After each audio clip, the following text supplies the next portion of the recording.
Assalamualaikum warahmatullahi wabarakatuh. Perkenalkan, nama saya Nelsi Adriana, NIM C1C020048. Di sini saya akan menjelaskan materi yang berjudul Teknik Pengambilan Sampel dengan mata kuliah Metodologi Penelitian yang diampu oleh Bapak Dr. Wirmi Eka Putra, SE MSI. Baiklah, untuk yang pertama saya akan menjelaskan materi tentang pengertian sampel. Sederhananya, sampel merupakan bagian dari suatu populasi penelitian yang digunakan untuk menjawab hasil dari suatu penelitian. Sedangkan teknik pengambilan merupakan cara atau metode yang digunakan dalam pengambilan sampel tersebut. Sampel dapat diartikan sebagai bagian dari jumlah dan karakteristik yang dimiliki oleh suatu populasi. Pengukuran sampel dilakukan melalui statistik atau berdasar pada estimasi penelitian guna menentukan besarnya sampel yang diambil dalam melaksanakan penelitian suatu objek.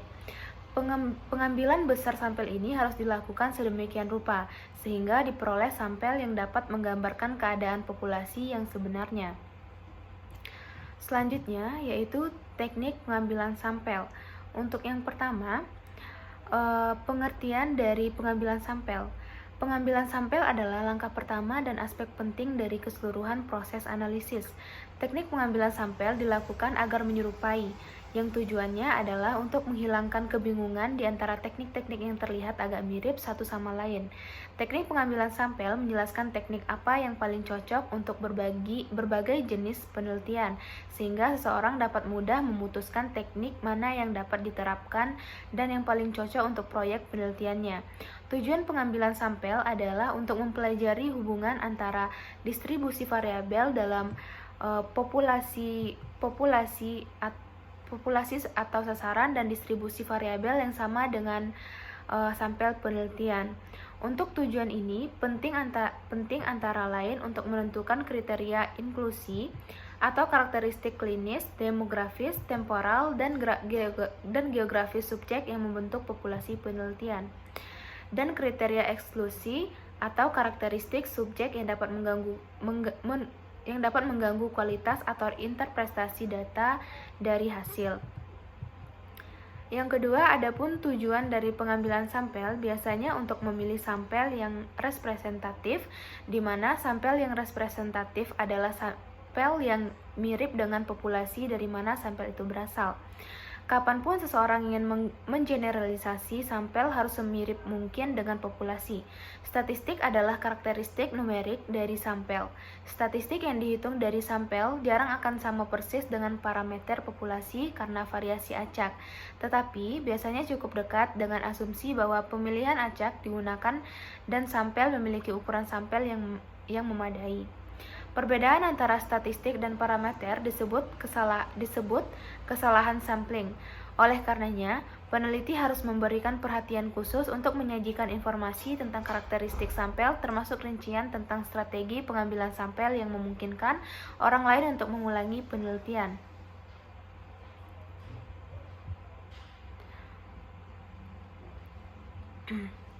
Adapun teknik sampel yang digunakan akan berhubungan dengan cara-cara dari pengambilan satu sampel.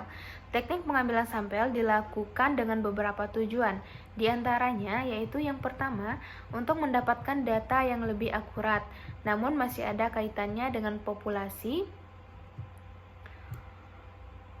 yang menjadi sasaran suatu penelitian. Yang kedua, bertujuan untuk memberikan informasi yang berhubungan dengan populasi yang ingin diteliti. Yang ketiga, dapat dijadikan sebagai pedoman atau acuan di dalam pengambilan keputusan. Adapun tahap-tahap pemilihan sampel, yang pertama yaitu tahap 1 didefinisikan target populasi dengan jelas. Tahap pertama dalam proses pengambilan sampel adalah menentukan populasi sasaran dengan jelas. Populasi umumnya terkait dengan jumlah yang tinggal di suatu negara tertentu. Tahap yang kedua yaitu pilih kerangka sampel. Kerangka pengambilan sampel adalah daftar kasus aktual dari mana sampel akan diambil. Kerangka sampling harus mewakili populasi. Tahap ketiga yaitu pilih teknik sampel. Sampling dapat digunakan untuk membuat kesimpulan tentang suatu populasi atau membuat generalisasi dalam kaitannya dengan teori yang ada. Pada dasarnya, ini tergantung pada pilihan teknik pengambilan sampel. Secara umum, teknik pengambilan sampel dapat dibagi menjadi dua jenis. Yang pertama yaitu probabilitas atau sampling acak. Yang kedua yaitu pengambilan sampel non-probabilitas atau non-acak. Sebelum memilih jenis teknik pengambilan sampel tertentu, perlu ditentukan teknik pengambilan sampel yang luas. Selanjutnya, adapun macam-macam teknik dari pengambilan sampel. Terdapat beragam teknik pengambilan sampel. Macam teknik pengambilan sampel ini kita gunakan tergantung dari jenis penelitian yang kita pilih. Meski begitu, secara garis besar metode pengambilan sampel terbagi menjadi dua, yaitu probabilitas sampling, yaitu teknik pengambilan sampel secara acak, serta non-probability sampling atau non-random sample, teknik pengambilan tidak acak.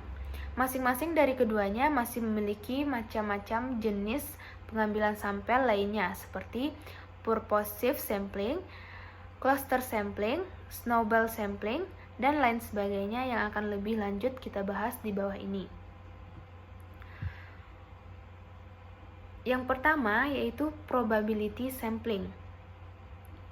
Probability sampling merupakan jenis dalam teknik pengambilan sampel yang melakukan pengambilan sampelnya dengan random atau acak. Metode ini memberikan seluruh anggota populasi kemungkinan atau probability atau kesempatan yang sama untuk menjadi sampel terpilih. Teknik jenis ini sesuai digunakan untuk populasi yang besaran anggotanya dapat kita tentukan terlebih dahulu. Metode ini menggunakan analisis statistik untuk membantu penentuan sampel terpilihnya. Terdapat beberapa model atau jenis lain dari teknik random, yaitu yang pertama, pengambilan sampel acak sederhana atau sample random sampling. Jenis ini melakukan pengambilan sampel secara acak melalui cara yang sederhana seperti pengundian atau menggunakan pendekatan bilangan acak. Kelebihan penggunaan metode ini yaitu dapat mengurangi bias atau kecenderungan berpihak pada anggota populasi tertentu dan dapat mengetahui adanya kesalahan baku atau standar error dalam penelitian. Sementara itu, kelemahan dalam penggunaan metode ini yaitu rendahnya jaminan mengenai sampel yang terpilih dapat bersifat representatif atau dapat mewakili populasi yang dituju. Contoh pengambilan sampel metode acak sederhana yaitu dibutuhkan 15 sampel dari populasi penelitian dengan jumlah 90 orang. Peneliti terlebih dahulu membuat undian untuk mendapatkan sampel pertama dari 90 populasi tersebut. Setelah sampel pertama didapatnya, nama yang terpilih sebagai sampel tersebut dikembalikan lagi agar populasi tetap utuh berjumlah 90 orang. Mengembalikan sampel terpilih memungkinkan responden berikutnya akan tetap sama dengan responden yang sudah dipilih pertama. Hal ini dilakukan terus-menerus hingga jumlah 15 sampel terpenuhi. Yang kedua yaitu pengambilan sampel acak sistematis atau systematic random sampling. Pengambilan sampel pada teknik ini menetapkan sampel awal secara acak, kemudian sampel selanjutnya dipilih secara sistematis berdasarkan pola tertentu. Pola umum dari teknik ini adalah mengambil bilangan kelipatan dari jumlah anggota populasi dengan jumlah sampel yang akan diambil. Misalnya, diambil sampel dari populasi dengan jumlah 40 orang yang akan masuk ke sebuah ruangan.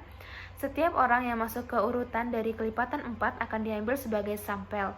Artinya, orang ke-4, 8, 12, 16, dan seterusnya akan dijadikan sebagai sampel penelitian hingga 40 populasi.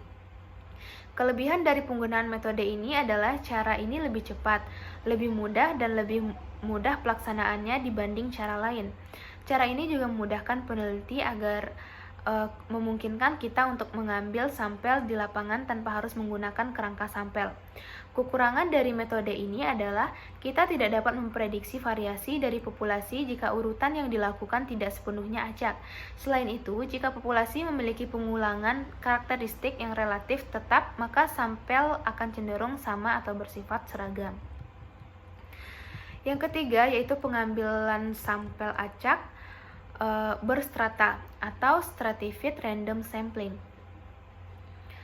Teknik pengambilan sampel ini melakukan penentuan sampel penelitian dengan menetapkan pengelompokan anggota populasi dalam kelompok-kelompok tingkatan tertentu seperti tingkat tinggi, sedang, dan rendah. Misalnya, penelitian masyarakat terhadap partisipasi pemilihan umum yang dikelompokkan berdasarkan usia pemilih. Tingkatan dari kelompok tersebut akan ditentukan dari usia yang paling rendah hingga ke yang paling tinggi atau sebaliknya. Yang keempat, yaitu pengambilan sampel acak berdasarkan area atau wilayah, atau dengan disebut dengan cluster random sampling.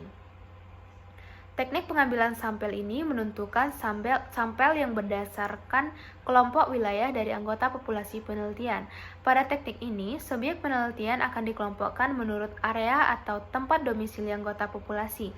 Tujuannya antara lain untuk meneliti tentang suatu hal pada bagian-bagian yang berbeda di dalam suatu wilayah tertentu. Misalnya, peneliti ingin mengetahui tingkat partisipasi masyarakat Kota Yogyakarta terhadap program pemerintah daerah. Peneliti ini akan menentukan sampel dari wilayah-wilayah yang tersebar di Kota Yogyakarta, baik pada tingkat kecamatan, desa, hingga dusun.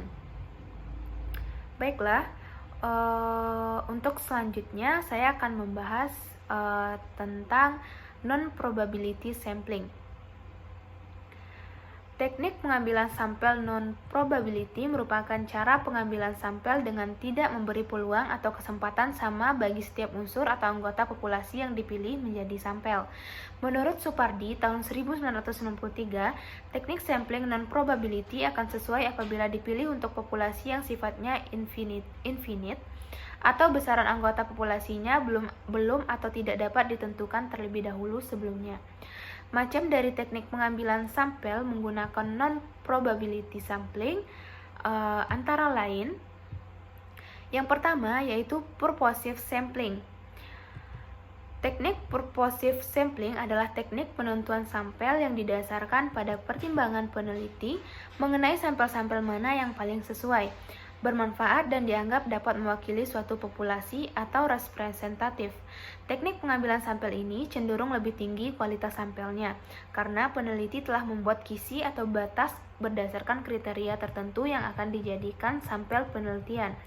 Misalnya, seperti didasarkan pada ciri demografi, gender, jenis pekerjaan, umum, dan lain sebagainya. Teknik ini termasuk teknik pengambilan sampel yang cukup sering digunakan dalam penelitian. Kelebihan dari metode ini diantaranya tujuan dari penelitian dapat dengan mudah terpenuhi. Sampel dapat bersifat lebih relevan dengan desain penelitian. Cara ini cenderung lebih murah dan mudah untuk dilaksanakan. Seperti itu, kekurangannya sama dengan teknik pengambilan sampel secara acak, yaitu tidak adanya jaminan bahwa sampel dapat mewakili populasi yang ditentukan. Yang kedua, yaitu snowball sampling. Biasanya dikenal juga dengan teknik pengambilan sampel bola salju. Teknik ini menentukan sampel berdasarkan wawancara dengan sampel sebelumnya atau dengan cara korespondensi. Melakukan pengambilan sampel dengan teknik ini artinya kita bisa meminta informasi dari sampel pertama untuk mendapatkan sampel berikutnya. Demikian secara terus-menerus hingga akhirnya seluruh kebutuhan sampel peneliti dapat terpenuhi. Teknik pengambilan sampel dengan metode bola salju ini sangat cocok untuk penelitian mengenai hal-hal yang sifatnya cukup sensitif dengan membutuhkan privasi tingkat tinggi dari respondennya. Yang ketiga yaitu accidental sampling. Sesuai dengan namanya, teknik pengambilan sampel jenis ini menentukan sampel secara tidak sengaja. Peneliti akan mengambil sampel pada orang yang kebetulan ditemuinya pada saat itu. Misalnya, penelitian dilakukan pada populasi pelanggan toko A. Peneliti cukup menunggu di depan toko A lalu menetapkan sampel kepada siapapun orang yang melakukan transaksi jual beli di toko A tanpa melihat umur, gender, profesi, dan lain sebagainya. Selanjutnya yaitu quota sampling. Teknik pengambilan sampel ini dilakukan dengan menentukan kuota atau jumlah dari sampel penelitian terlebih dahulu. Prinsip penentuannya sama dengan accidental sampling, tetapi peneliti menetapkan terlebih dahulu jumlah sampel yang akan dipilih. Misal menetapkan penelitian dilakukan setiap hari selama 1 minggu dengan menetapkan jumlah sampel penelitian sebanyak 100 orang. Apabila peneliti pada hari itu telah memenuhi kuota dengan memperoleh 100 orang, maka selesai tugas peneliti untuk mencari sampel penelitian. Kelebihan menggunakan teknik ini dalam pengambilan sampel yaitu bersifat praktis karena sampel penelitian sudah diketahui sebelumnya. Sementara kekurangannya yaitu bias penelitian yang cenderung cukup tinggi dapat terjadi. Baiklah, mungkin hanya itu yang dapat saya jelaskan.